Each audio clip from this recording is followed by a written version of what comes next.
One day he offered her the job of gardener on the grounds around the hospital and told her he would set her up in a little cottage near the front gates and on a 4-lane highway. And as if trying to make her feel useful and intelligent, he asked her advice about his patients. She generalized. The wholly wounded have to be wholly healed.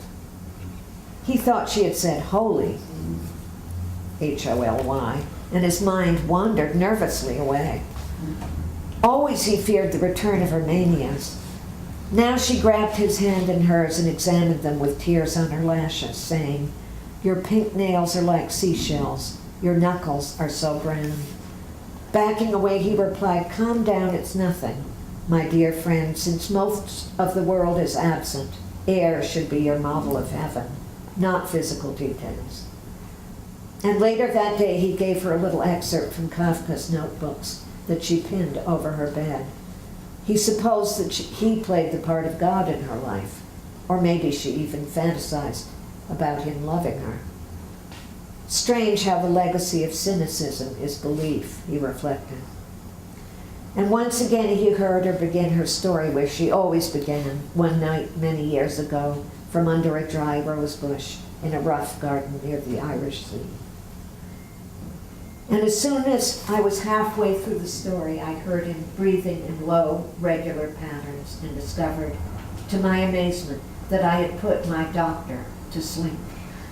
It was wonderful to gaze on his closed face, to see his hands folded on his chest, mid-twiddle, thumbs upright, and his mouth ajar.